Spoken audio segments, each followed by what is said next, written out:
I happen to think that the Alfa Romeo Giulia Quadrifoglio is the best sports sedan driving experience that you can buy on the market today. Sure, there are other cars out there with more power, there are some with better technology under the skin, but none come close to the all-round likability that you get with this legendary nameplate. This right here is a facelifted 2024 Alfa Romeo Giulia Quadrifoglio. I've been spending some time with it to reacquaint myself, and I want to impart my favourite things about the model. So come with me as I take a look around, and be sure to stick around until the end of the video because I have saved the best until last.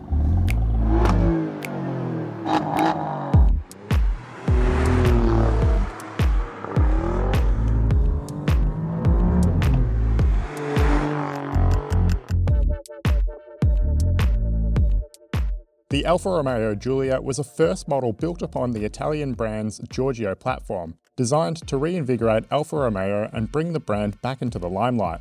The platform has gone on to spawn the Stelvio SUV, and now the Giulia itself has hit a midlife facelift that's brought subtle styling tweaks inside and out.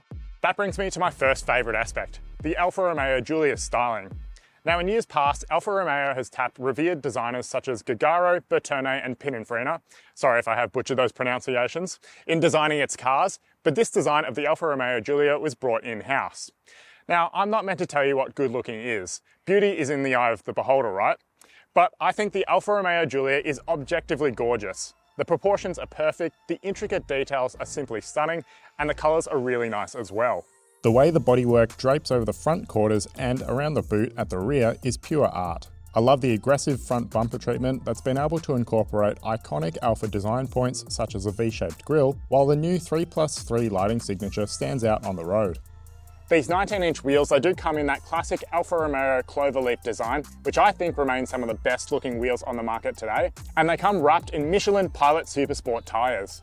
New for this facelift is a set of clear taillight lenses, in addition to bits and pieces like the carbon fibre rear spoiler and the accentuated rear splitter that incorporates quad tailpipes. I happen to think it all ties in really nicely together, but am I alone? Be sure to let us know in the comment section below whether you like or dislike this car's design. And then while you're there, you may as well subscribe to the Drive YouTube channel to get updated every single time we upload a cool car review like this. If you're not as much of a fan of the Giulia's styling or its performance, don't forget that there's also other cars in the segment, such as a BMW M3 or the Mercedes AMG C63 E-Performance. You can research and buy examples of those cars on Drive Marketplace too. The next best thing about the Alfa Romeo Giulia Quadrifoglio concerns its interior materials and finishes. You might think that a car that made its debut nearly a decade ago is falling behind in 2024 in terms of interior presentation and design. And well, it is. Although it could do with things like a larger infotainment screen and things like the ambient interior lighting that we see in its competitors, the bits that you actually touch and the bits that you actually feel, they all still present really nicely in 2024. In particular, I really do love these metallic paddles that feel really sturdy, and they do have a really good responsiveness as well. And then under your feet, you do have aluminium alloy pedals. The steering wheel is nice and thin, easy to maneuver the car with, and then you do get Alcantara grips as well. And then there are other aspects around the cabin that just do present nicely.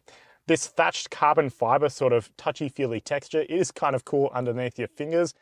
These seats that I'm sat in here, they aren't the optional special carbon fibre bucket seats that you can select, but the ones that I'm sat in now, they actually are really quite supportive for standard seats. They do have good side support, good under-thigh support, and it does keep you in nice and tight in fast cornering. My next favourite aspect concerns this Alfa Romeo Giulia Q's engine.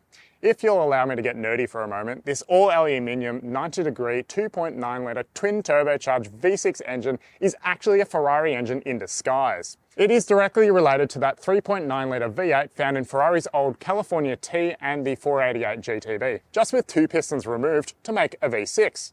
It's a connection that you can feel as well. Obviously there are sound changes, but there is an energetic nature to this motor which, although it doesn't love the mundane commute, it really does switch up once you get past 4,000 RPM. It's characterful, it revs out beautifully to redline, and once it is on power, it stays on power for good. In this updated car, power remains at 375 kilowatts and 600 newton meters, enough to sprint from 0 to 100 kilometers an hour in 3.9 seconds. It's paired to a ZF-sourced 8-speed automatic transmission, which routes drive to the rear wheels only. It's a brilliant pairing that wills the driver to go faster and faster, much like the experience you would get in a Ferrari. On the other side of the ledger, the Giulia Q comes with cylinder deactivation technology that enables the car to run on 3 cylinders at times of low demand. This helps it sip less fuel than it would with a regular V6. Tying into that wild engine is another favourite, how this Giulia Q actually drives on a dynamic road. Helped largely by a 50-50 weight distribution, this Giulia Q is a joy to drive on a twisty road. Granted, you do have to have it in its all-out race mode in order to get it at its loudest and at its stiffest, but the way this thing punches out of corners, the way it sits flat through corners, and the tactile steering quality that you do get does feel sharper than a BMW M3 or the Mercedes-AMG C63. Now, it's no secret that this car is rudely firm in its firmest setting. Little imperfections do find their way in through the cabin, and when you do go over big bumps, you really do feel it inside this cabin. But the performance trade-off and how flat this thing sits through corners is really impressive. The performance punch that you do get from that twin turbocharged V6 engine is wild. And the gear shifts as well are razor sharp and really quick. On the other side of the ledger, when it comes to stopping, this car is really impressive as well. It doesn't have the optional carbon ceramic brakes, but the standard stoppers on this car really pull the car up in short order, and it's a kind of performance that you can rely upon again and again. God, what a noise. This car is just the most fun and really, really engaging.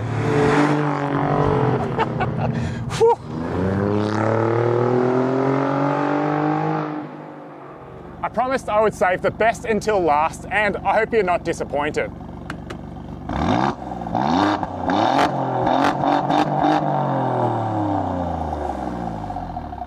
The Giulia Quadrifoglio arguably has one of the best exhaust notes of its era, and it sounds amazing whether you're inside the car or out.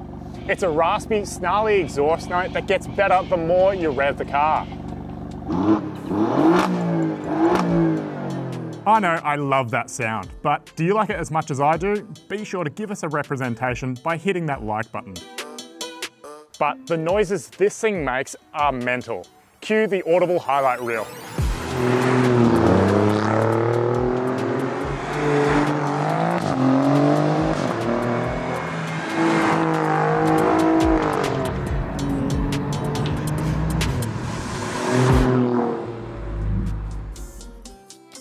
To explore all kinds of options for your next car, be sure to head over to Drive Marketplace.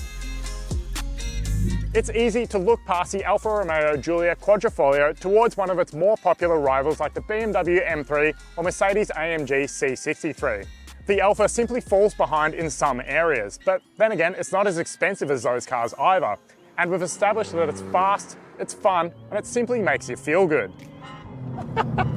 It's also undeniably gorgeous, the driving experience is tack sharp, and the character on offer can't be matched by its BMW or Mercedes-Benz rivals. There are a list of pros and cons that you will have to weigh up in deciding whether one of these Alfa Romeos is right for you. But once you get driving in this car, everything else simply fades away, and it becomes one of the fastest and most engaging driving experiences at its price point. If you decide that the Giulia Quadrifoglio that we have here is maybe not for you, you want something maybe a little bit more technology focused, a little bit more future focused, even faster, you can check out the Mercedes-AMG C63 video that James did by clicking up here.